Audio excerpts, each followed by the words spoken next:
El día de ayer hubo un debate bastante interesante en la tremenda Corte de Justicia, principalmente entre la ministra palera de López, Lenia Batres, y la ministra ponente de un proyecto, Margarita Ríos Farjat. Y el asunto iba de lo siguiente.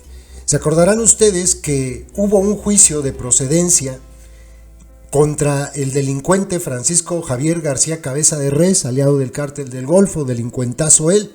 Vamos, la Cámara de Diputados le quitó el fuero.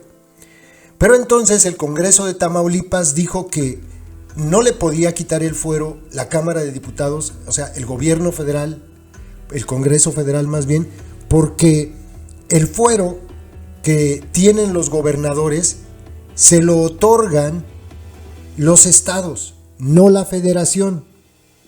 Bueno, pues resulta que esto llegó a la tremenda corte y ayer se discutió de esto.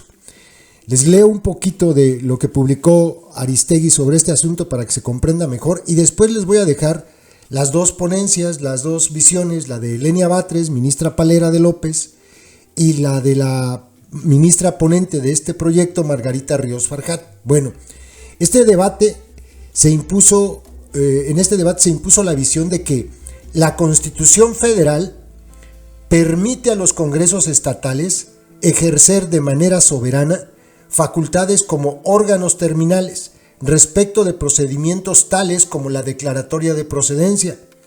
Se afirmó que esta decisión no implica impunidad, pues las investigaciones contra funcionarios pueden seguir y aplicarse los procesos penales cuando concluyan el cargo. A esa conclusión se llegó. O sea, el delito por el que se le acusaba al delincuente Francisco Javier García Cabeza de Res y a cualquier gobernador que le pueda pasar lo mismo, no va a prescribir hasta que pierde el fuero, porque el fuero no se lo otorga el gobierno, el Congreso Federal, sino el estado de donde son jefes de plaza. Bueno, el proyecto fue presentado por la ministra Margarita Ríos Farjat y en la discusión se registraron argumentos a favor y en contra.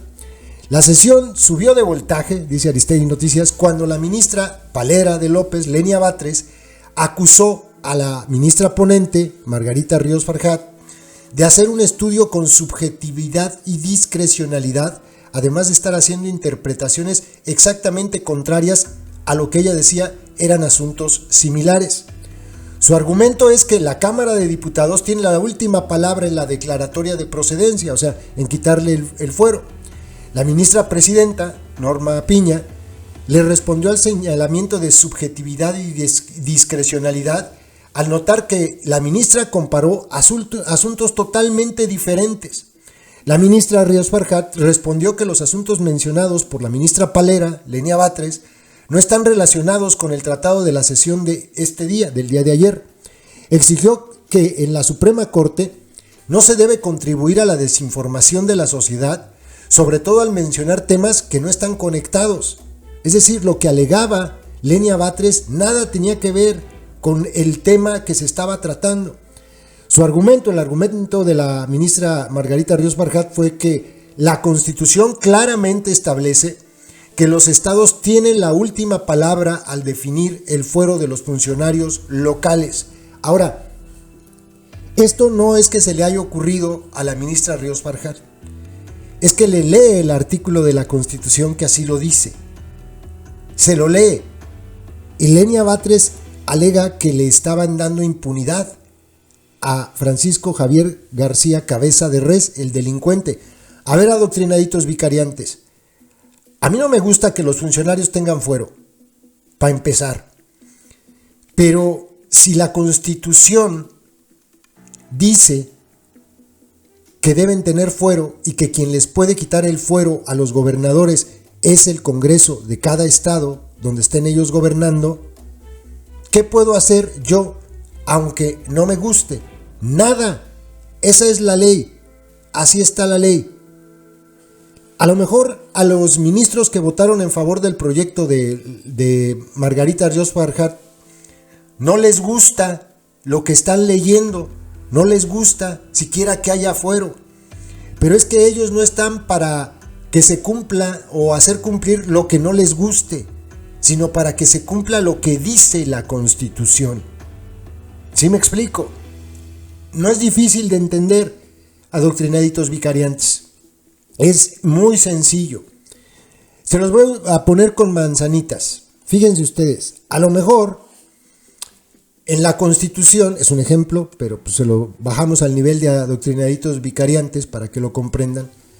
A lo mejor en la Constitución dice en el artículo 3, además de que la educación debe ser laica, gratuita y obligatoria, está prohibido que los estudiantes coman helado de fresa. Así dice la Constitución. Es un ejemplo, adoctrinaditos vicariantes. Pero resulta que el único sabor de helado que me gusta a mí es el de fresa. Y resulta que yo quiero comer helado de fresa. Y si me como un helado de fresa, estoy violando la ley. Porque la Constitución dice que no se puede comer helado de fresa. Es algo que a mí no me gusta, pero tengo que acatar la ley, porque dice la Constitución que no se puede comer helado de fresa. ¿Sí me explico, adoctrinaditos vicariantes? No es difícil de entender. Los ministros de la Corte no están para representar ahí sus ideas, sus concepciones, lo que ellos consideren, o hacer una interpretación de la ley de acuerdo a sus gustos. No, están para que la ley, así como está, aunque no nos guste, se haga respetar. ¿Saben qué demuestra esto? Yo a veces veo a Lenia Batres y sufre estando ahí, sufre. Le meten unas arrastradas porque no tiene idea de lo que está haciendo, no tiene idea del lugar en donde está. Es abogada, pero no tiene una carrera judicial como tienen los otros, y eso la deja en evidencia todos los días. De verdad yo siento que sufre estando ahí. Obviamente a lo mejor así empezaron todos, pero en este momento pues lo único que sí demuestra es eso que decía López, el más infame de los merolicos, que a él le basta y le sobra con que sean 99% leales y 1% que sean capaces. Y eso le pasa a Lenia Batres. Escuchen los argumentos de ella y después escuchen la arrastrada que le pone la ministra Margarita Ríos Farjat. De manera preliminar quisiera hacer notar que en una controversia, de hecho en varias controversias en los últimos días que se han votado, particularmente una de la ministra ponente el día de hoy, se han planteado de manera oficiosa, sin que existiera planteamiento en el proyecto correspondiente, el análisis del proceso legislativo que dio origen a las normas impugnadas, con el objeto de verificar que se hubiera cumplido con el supuesto principio de democracia deliberativa, lo cual no se realizó en este asunto, no obstante de que se trata, esta sí, de una acción de inconstitucionalidad en la que igual se impugna una norma emanada de un proceso legislativo local, que igual que en el otro proyecto, lo que se hace evidente o lo que hace evidente la existencia de subjetividad y discrecionalidad con que se asume en esta Corte la invalidez de normas o leyes por proceso legislativo derivado de este concepto que no existe en nuestra Constitución de democracia deliberativa. Destaca que con base en ese análisis que asumió sin discusión este Pleno, se invalidaron normas con indeseables consecuencias sociales importantes, en ese caso en el estado de Colima.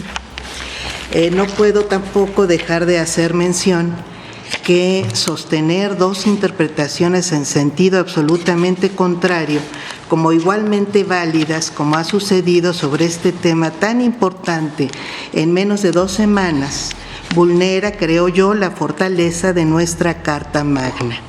Más allá de que efectivamente esta norma no se relacione, o estas normas a discusión el día de hoy no se relacionen con algún gobernador en concreto, El proyecto pretende ignorar, ahora sí entro en materia, las competencias establecidas en nuestra Constitución Federal para la Federación en materia de investigación penal sobre delitos federales. Creo que, y rechazo, la conclusión a la que se llega en el apartado A, particularmente párrafos 42, 58 a 66, en el sentido de que la declaración de procedencia emitida por la Cámara de Diputados del Congreso de la Unión con relación a la comisión de delitos del orden federal por funcionarios locales no tiene carácter de acto definitivo. La intervención adjudicada a los congresos locales en el párrafo quinto del artículo 111 de nuestra Constitución Federal, después de la emisión de la declaración de procedencia emitida por el Congreso de la Unión, para, entre comillas, que actúen como corresponda, no puede ni debe de interpretarse en el sentido de que las legislaturas locales se encuentren facultadas para interferir, revisar, revertir, aprobar o desaprobar la decisión del Congreso de la Unión, dado que textualmente ese artículo, en sus párrafos sexto y séptimo, señala que las resoluciones que emita el Congreso de la Unión son inatacables y su efecto es proceder contra el inculpado y separarlo de su encargo en tanto esté sujeto a proceso penal. La pretensión de dotar a partir de una frase al Congreso local de una calificación del procedimiento federal a la que se ha denominado homologación de manera incoherente, porque homologar significa equiparar. En este caso, bueno, y como se sabe, cada porción normativa solo puede entenderse en el contexto e interrelación en el que se encuentra. De ninguna manera puede asumirse que el Congreso local tiene facultades de calificación de delitos federales, insisto, y de manera obvia y en correspondencia con el propio artículo 111 constitucional, la autoridad local no puede arrogarse facultades federales con base en una frase aislada. Con relación al apartado B de este mismo proyecto o de esta sección de estudio de fondo del proyecto, no concuerdo con el estudio de los conceptos de invalidez que le fueron planteados al proyecto, a los que se están declarando infundados, pues considero que el procedimiento denominado homologación de la declaratoria de procedencia emitida por la Cámara de Diputados respecto de personas servidoras en el ámbito local que presuntamente cometieron un delito, están planteados de manera irregular dentro del procedimiento local. Coincido también con, en este caso, los conceptos de invalidez que plantean que el artículo segundo transitorio del decreto impugnado contraviene el principio de irretroactividad contenido en el artículo 14 constitucional. Bueno, de todas formas se planteó en el propio proyecto y en este caso pretende darle validez, por eso es que vulnera el principio de irretroactividad, a declaratorias que hubiesen sido emitidas antes de la entrada en vigor del propio decreto. Igualmente y en definitiva, es decir, en síntesis, considero que los artículos 84, párrafo tercero de la Constitución Política del Estado de Tamaulipas y 44, párrafo tercero de la Ley de Responsabilidades de los Servidores Públicos de Tamaulipas impiden hacer efectivos los artículos 108, párrafo tercero, 21, párrafo primero y 102, apartado A de la Constitución Política Federal, puesto que además de facultar al Congreso local de la atribución de revisar la declaración de procedencia del Congreso de la Unión, le atribuye a su decisión de manera más que ofensiva, porque contraviene claramente el propio texto constitucional federal, le atribuye a esa decisión local carácter definitivo e inatacable. Pues sería cuanto, y aquí termino mi intervención, señora presidenta. Gracias. Nada más porque aludió usted a una cuestión de discrecionalidad y subjetividad de la Corte. En este caso, los asuntos que se vieron no fue de la ministra Ríos Fajardo, fue Colima del ministro Pardo. Y en este asunto no estamos viendo procedimiento legislativo, estamos analizándolo. Exactamente. Estamos una norma, varias normas en realidad, presidente. Y precisamente, justamente por eso es que me atrevo a asegurar lo que estoy diciendo, y como ha comentado usted en otros momentos, de que no se trata de diálogo, simplemente asumo mi posición y la dejo asentada en ese sentido. Muchas gracias, Al ministra. contrario, la respeto, pero lo hemos repetido hasta el cansancio. La primera fase de este tribunal, en una primera fase estudiábamos de oficio el procedimiento legislativo, es decir, sin conceptos de invalidez. Posteriormente, por una decisión mayoritaria, que incluso yo voté en contra, se determinó que solo existiendo conceptos de invalidez se podía estudiar. Y los que vimos en Colima, jurídicamente fueron explicados en función de cada uno de los asuntos, para que también quede asentado mi participación. Y compañeras del Pleno, con mucha atención y respeto todas sus intervenciones, quisiera hacer algunas atentas puntualizaciones. Se mencionaron unas controversias constitucionales votadas en sesiones pasadas, y esta es una acción de inconstitucionalidad que nada tiene que ver con aquellas. Tampoco la litis de una acción de inconstitucionalidad diversa que se mencionó, pues es materia de la litis de esta acción. Al respecto, quiero puntualizar que en aquel caso lo que hicimos en la acción de inconstitucionalidad que se mencionó, una vez analizado el procedimiento legislativo, las controversias primero, analizado el procedimiento legislativo respecto a un decreto que estaba impugnado en otras controversias constitucionales que eran conexas, lo que hicimos fue resolver de manera lógica un grupo de asuntos que tenían identidad. Dejo ese otro asunto ajeno, totalmente fuera de esa discusión, que pues incluso son temas tenía que ver con temas de desarrollo urbano. La acción que comenta muy respetuosamente aquí la ministra Batres es la 85-2023.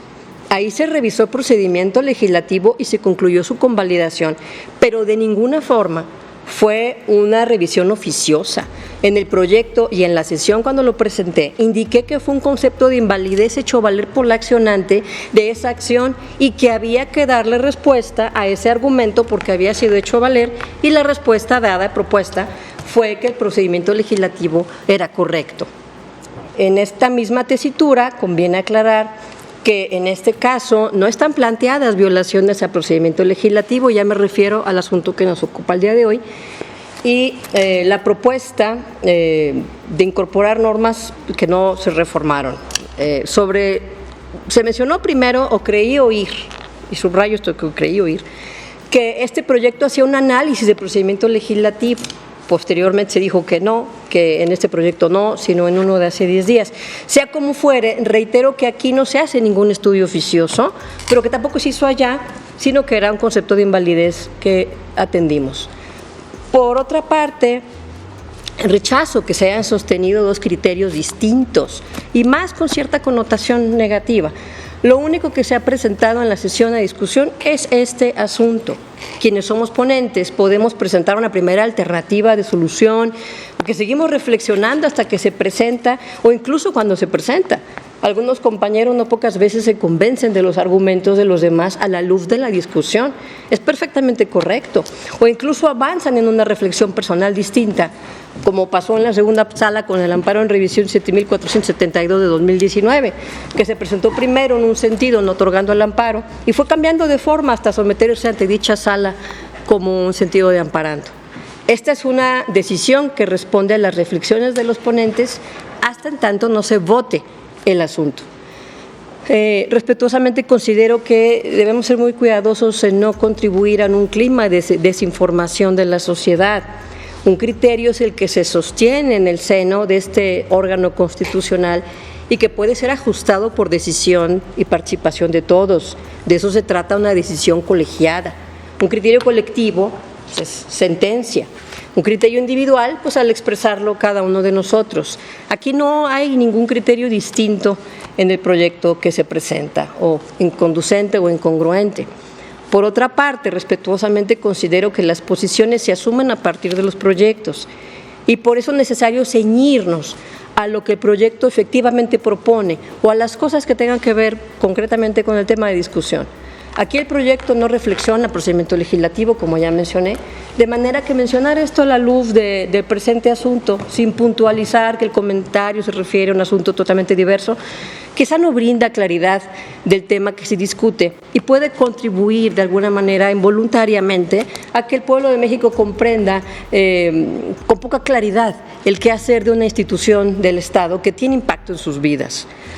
Otro punto importante por aclarar: este asunto no se trata de que un funcionario cuente con garantías reforzadas como algo prohibido. Esto ya lo subrayé y expliqué a lo largo de mi intervención. Insistir en ello me parece un poco extraño y un poco atento a la sociedad que merece entender las cosas. Si los funcionarios cuentan con ciertas garantías para el correcto equilibrio de su gestión, es una cuestión que, como ya se dijo, diseñó el constituyente. Esta Corte no puede desdibujar el entramado constitucional en aras de lo que consideremos mejor sin reflexión constitucional alguna. Reitero además que no se subordina ninguna entidad federada, se acata al régimen federal que determinó el Estado mexicano. Sobre si es bastante o no que la Constitución Federal determine eximir a funcionarios por inmunidad procesal, pues yo no podría sustituir mis preferencias federales a lo que determinó el pueblo mexicano en esa Constitución y en este régimen. Yo simplemente y muy respetuosamente sostendría el proyecto en el convencimiento de que este es el régimen diseñado por el pueblo de México en su Constitución y a quien le corresponde ajustar en todo caso ese diseño es al constituyente permanente. Pero considero que hay que tener cuidado de hablar de impunidad cuando los estados y la federación prevén un fuero temporal y condicionado del ejercicio del encargo. Sobre este punto ya me hice cargo en la presentación al señalar que inmunidad procesal temporal no es equivalente ni debe serlo jamás a impunidad. Me parece que de otra forma se hace poco favor a la realidad prevista por la propia Constitución, donde se determina que se interrumpe la prescripción de los delitos. Y sobre el punto de que nadie es indispensable para el ejercicio del cargo público, pues desde luego me parece una reflexión muy razonable, pero que creo que todas las personas nos hacemos en el día a día para orientar la brújula de nuestra quehacer, pero utilizar esto como una máxima constitucional en lugar de lo que la propia Constitución mandata, me parece riesgoso respecto a los principios fundamentales de la República y que poco abona a la serenidad de la sociedad mexicana, cuyo entendimiento de la Constitución y sus pilares pudiera politizarse. Procurando evitar eso, considero importante puntualizar un par de cuestiones. Como ya mencioné, el respecto a que nadie es indispensable y que pues esto es una reflexión individual, hay que partir de la base de que los titulares de los poderes ejecutivos no son indispensables, cuando se parte de la base de que los titulares de los poderes no son indispensables y que por eso hay que quitarles el fuero en cualquier momento, pues me parece que esa reflexión sería un tanto distante a los principios de la democracia directa, e incluso a toda lógica con la que se organiza el Estado mexicano y que es de brindar una protección a lo que la Constitución política prescribe para la sana conducción de los asuntos de la Unión y los Estados federados. Esto no significa impunidad. La ciudadanía expresa su voluntad por medio de elecciones, elige a los funcionarios que conducirán la carga pública, a los que se destina gran cantidad de recursos y de atención a esas elecciones, como para asumir que posteriormente no importa el destino personal de las personas que eligen para gobernarles mientras los gobiernan.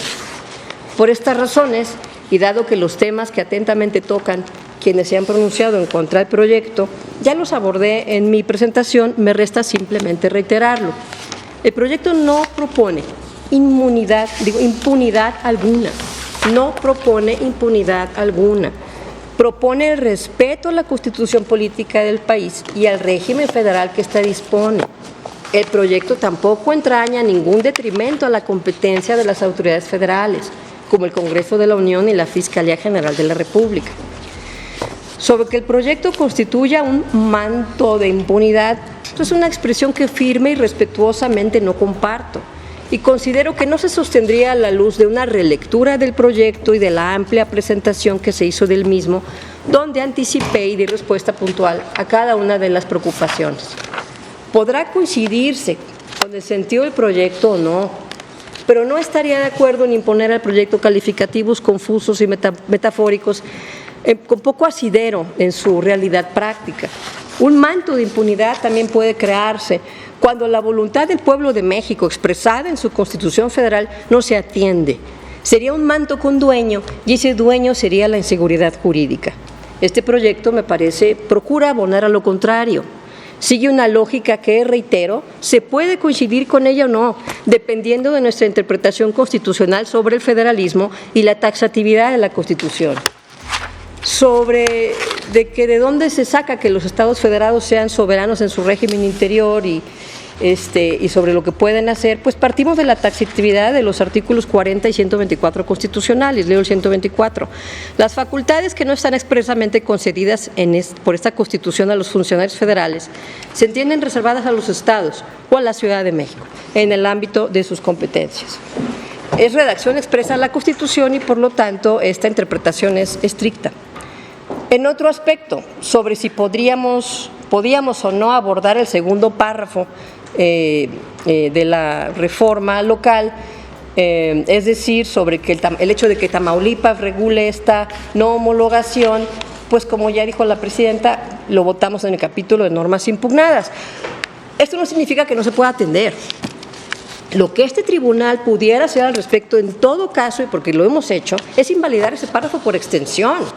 Si el Pleno determinara la invalidez del efectivamente publicado en el decreto de reformas. Es decir, ni siquiera es el punto aquí en el fondo para pronunciarnos sobre si invalidamos o no ese párrafo por extensión de esa norma, a menos que por alguna razón lo justifiquemos para esto en el fondo, que aquí lo hiciéramos de esa manera. Y como la atenta propuesta del proyecto es reconocer la validez de las normas, pues lógico es que no se propuso un capítulo de invalidez por extensión analizando esto, de manera que yo sostendría el sentido y sostendría la metodología del proyecto. Agradezco finalmente a mis compañeros y compañeras sus atentos comentarios y observaciones constructivas. Tomaría algunas de las reflexiones de los señores ministros y la ministra presidenta aquí vertidas a fin de robustecer el proyecto en el entendido de que, reitero, lo sostendría. Especialmente retomaría el antecedente histórico que oportunamente nos recuerda el ministro González Alcántara Carrancá, a fin de relacionarlo con el proyecto que hoy se discute y donde indirectamente se fija la interpretación del artículo 111 constitucional. Es cuanto, presidente. Gracias.